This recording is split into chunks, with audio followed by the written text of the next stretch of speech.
Էլի պիտի ասեմ, հարգելի բարեկամներ, 2 ամսից Հայաստանի Հանրապետությունում տեղի են ունենալու ոչ թե նախագահական, ոչ թե վարչապետական, ոչ թե դատախազական, այլ պարլամենտական ընտրություններ։ Ժողովուրդը պիտի ընտրի այն, պիտի ձևավորի այն մարմինը, որը հետագայում պիտի աշխատանքի նշանակի գործադիր մարմնի ղեկավարին։ Ժողովուրդը պիտի գնա ընտրատեղամաս, համենայն դեպս օրենքները եւ սահմանադրությունն է այս ամենի մասին խոսում։ Ժողովուրդը պիտի գնա ընտրատեղամաս, որպեսզի ընտրի падգամավորի, որպեսզի ընտրի ինչ-որ կուսակցությունների, դաշինքների կազմված պոտենցիալ падգամավորներից, որոնք պիտի գործեն իրենց խղճի, իրենց համոզմունքների շրջանակներում, որոնք պիտի կաշկանդված չլինեն հրամայական մանդատով եւ իրենք պիտի ընտրեն վարչապետի եւ հետագայում վերահսկողություն պիտի սահմանեն վարչապետի կառավարության գործունեության նկատմամբ։ Էլի եմ ասում, մարդիկ պիտի ընտրեն մարդկանց, դեպուտատների, որոնք կաշկանդված չեն հրամայական մանդատով։ Պարոն Սամվել Կարապետյան, ձեր ցուցակի մեջ գտնվող մարդիկ հրամայական մանդատով կաշկանդված չեն։ Ծառուկյան Գագիկ, քո ցուցակի, ձեր ցուցակի մեջ գտնվող մարդիկ հրամայական մանդատով, լավ չասենք հրամայական մանդատով, ձեր փողի տոպրակներով կաշկանդված չեն։ Պարոն Քոչարյան Ռոբերտ, դաշնակ մաշնակները, ովքեր 5 տարի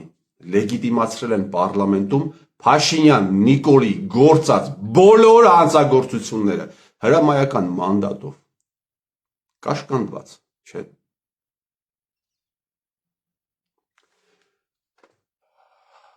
Հայաստանի Հանրապետության 16-րդ վարչապետը եւ այն ուժերը, որոնք իր շուրջն են, կարողացան այս ընթացքում 2 շատ կարևոր իրենց համար, իրենց աթոռի համար 2 բանի հասնել։ Առաջինը, կարգեցին իրենց քաղաքական հակառակորդ միլիարդատերերի, կարգեցին Ծառուկյան Գագիկին իրենց քաղաքական հակառակորդ եւ կարգեցին իրենց քաղաքական հակառակորդ Տաշիր Սամվել Կարապետյանին, Տաշիր գրուպ կազմակերպության ղեկավարին։ Հայաստանի ժողովուրդը, հայ ժողովուրդը ատում է մեծահարուստներին, ինչու, որովհետև մեծահարուստների ճնշող մեծամասնությունը իրենց հարստությունը դիզել են ապօրինի ճանապարհով։ Եվ հիմա Փաշինյան Նիկոլը, հիմա հարգելի բարեկամներ, քաղում է իր արածի արդյունքները ամեն օր։ Ես բազմաթիվ ընկերներ, ընկերուհիներ, բարեկամներ, բարեկամուհիներ, ծանոթներ ունեմ, որոնք ինձ ասում են, հավաստիացնում են, առանց գետինը մտնելու, որ մենք սատարում ենք այս կամ այն ուժին, որովհետև այնտեղ կա փող եւ այնտեղ կա ռեսուրս։ Եվ գետինը չեն մտնում այդ մարդիկ։ Գիտեք, ինչքան մարդիկ են ինձ դա ասել, ինչքան մարդկանց եմ արգելափակել ընդհանրապես Facebook-ում։ Եթե վաղը մյուս օրը հարգելի բարեկամներ եւ բարեկամուհիներ Հայաստանի Հանրապետությունում իրենց ուղիղ ներկայացվածությունը ունենան Էրդողանի արդարություն զարգացում կուսակցությունը, իրենց ներկայացվածությունը ուղիղ արդեն, ոչ թե միջնորդավորված ունենան Ալիևի Յենի Ադրբեջան, նոր Ադրբեջան կուսակցությունը, էլի մեծ ռեսուրսներով դուք աջակցելու եք, չէ՞ էլի։ Բա ինչ եք անելու։ Деньги пахнут։ Պարզ ճշմարտություն կա, деньги пахнут։ Հիմա Սամվել Կարապետյանը եւ Գագիկ Ծառուկյանը մտել են այս խաղի մեջ, չեմ կարծում անգիտակցաբար, լավ էլ հասկացել են ուր են մտնում։ Լավ էլ հասկացել են, թե ինչ սպարինգ պարտնյոր են քաղաքական առումով իրենք Փաշինյան Նիկոլի համար։ Եվ մյուս հանգամանքը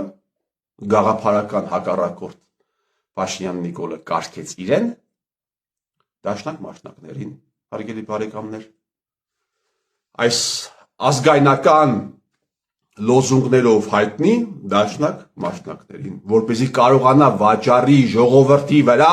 խաղաղության թեզը, առանց դաշնակ մասնակների ինքը չէր կարողանալու այդ թեզը վաճառել ժողովրդին, չէր կարողանալու, պիտի մի այսպիսի կազմակերպություն լիներ, որը գաղափարական առումով պիտի ընդդիմանար եւ Փաշինյան Նիկոլը կարողանար այս ամենը իրականացնել, դա էլ կարողացավ անել պարոն Ռոբերտ, դա էլ կարողացավ ձեր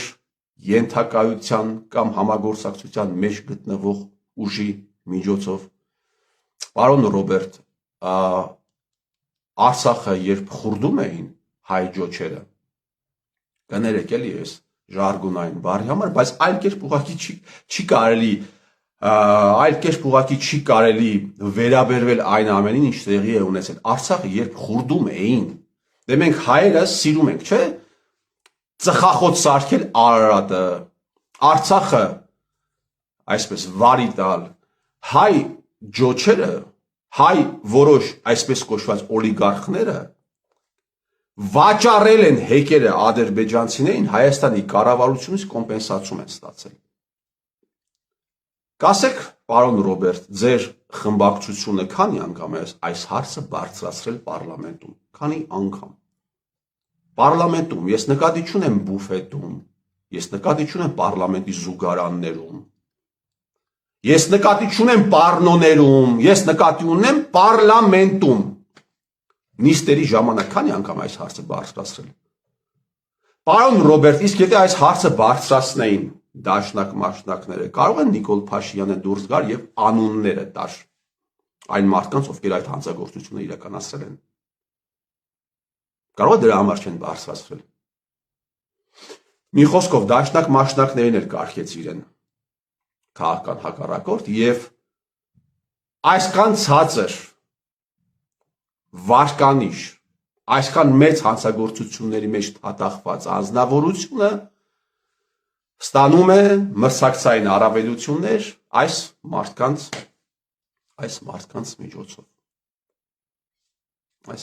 միջոցով։ Ես մի քանի տարի առաջ մի հրապարակ մի պոստ էի գրել, հայ ազգը ունեցել է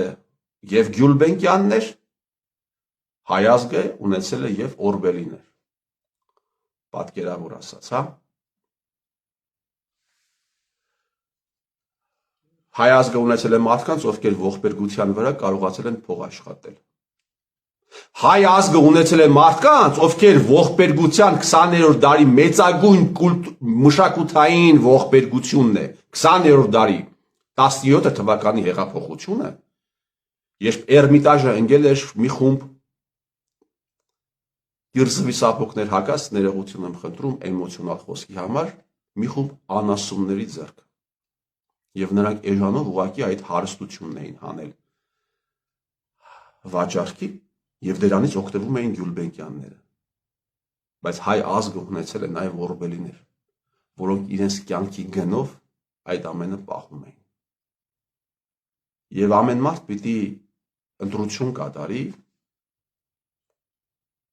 ինքը Օրբելիների կողմից է, թե ինքը Գյուլբենկյանների կողմից է։ Ինքը այն մարդկանց կողմից է, ովքեր թեկուզ իրենց կյանքը, ազատությունը դնում են ինչ որ մի գաղափարի համար, թե փողի կողմից է։ Ուշ թե շուտ Օրբելիները հաղթելու են եւ փողատերերը պարտվելու են, ես վստահ եմ ուղղակի։ Ես ուղղակի վստահ եմ։ Հիմա այս պահին իմ առաջարկությունը ո՞րն է, իմ առաջարկությունը հետևյալն է։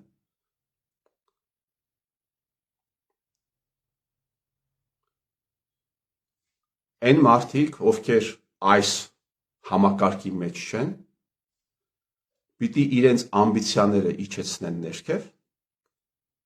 պիտի իրենց ամբիցիաները կոնկրետ իջեցնեն ներքև եւ համախմբվեն այս օրակարգի շուրջ, այն օրակարգի շուրջ, որի մասին ես Հայաստանի Հանրապետությունում Հայաստանի հողի վրա գտնվելով տարիներ շարունակ խոսում եմ, տարիներ շարունակ, չեմ ասում իմ շուրջ, այս ամենի շուրջ պիտի համախմբվի, ամբիցիաներդ իջեցրեք ներքև, հարգելի բարեկամներ, ձիուց իջեք ներքև, հարգելի Ռակասովսկիներ, հարգելի Ժուկովներ, չգիտեմ ինչ ասեմ ձեզ, հարգելի Դոն Կարլեոնեներ, իջեք ներքև ձեր ձիուց իջեք ներքև, ռեալ գնահատեք տեղի ունեցածը, տեղի ունեցողը եւ համախմբվեք որպես սովորական մարդիկ, որպես սովորական մարդիկ, դուք սովորական մարդիկ եք, դուք հպարտանալու, ուրախանալու, երջանկանալու ոչ մի առիթ չունեք, դուք որևէ մեկից առավել չեք, որևէ մեկից Հայաստանի Հանրապետության այս հողի վրա ապրող որևէ մեկից առավել չեք, որ իրենք գնան պարտադիր ձեր հետևից եւ միավորվեք այս գաղափարի, այս օրակարգի շուրջ Հայաստանի Հանրապետությանը պետք է ընդամենը հիմա պետք է մեկ բան, հայ ժողովրդին, Հայաստանի Հանրապետություն չկա էլ, ինչ Հայաստանի Հանրապետություն, հարգելի բարեկամներ, մարդը 5-6 զորակոչ ուղարկում է Արցախ եւ հետո կանգնում ասում է, այդ հողը 91 թվականից եղել է Ադրբեջան, մարդը սպանել է տվել մի ողջ սերունդ, Հայաստանի Հանրապետությանը, Հայաստանի Հանրապետություն կոչվածին, հայ ժողովրդին պետք է արդարություն, պետք են բացահայտում, պետք է լուստրացիա, հարգելի բարեկամներ, բառի բուն իմաստով։ Ինչ է նշանակում լուստրացիա, նշանակում է самоочищение ради выживания։ Մենք պետք է մաքրվենք։ Ես չեմ ասում գնանք գոյություն չունեցող KGB-ի, գոյություն չունեցող սովետի արխիվները բացենք, ես դա նկատի չունեմ, ես ասում եմ, ես լուստրացիա է պետք, որովհետև այս ամենը իրականացվել է Հայաստանի Հանրապետության ազգային անվտանգության ծառայության գործակալների միջոցով։ Եվ այն մարդիկ, ովքեր այս ամենին մասնակցել են, իրենց անունները պիտի հրապարակվի։ Իրենք պիտի իրավունք չունենան հետայսու, գոնե իրավունք պիտի չունենան զբաղվելու քաղաքական գործունեությամբ։ Այն հանցագործները, որոնք իրականացրել են հեկերի վաճառքը,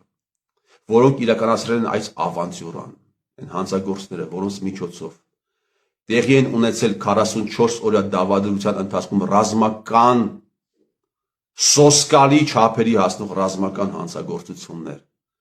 18 թվականի հեղափոխությունը, կեղծ սարքած այս ամենը պիտի բացահայտվի, հարգելի բարեկամներ, մեկ օրակարգ կա, համախմբվել այս թեմայի շուրջ, ուրիշ բան չկա, եւ պարտադիր ամբիցիաները կամ պարտադիր ձիուց իջնելուց հետո դուք ձեզ, հարգելի բարեկամներ, մի դրեք ձեր երազած հերոսների տեղը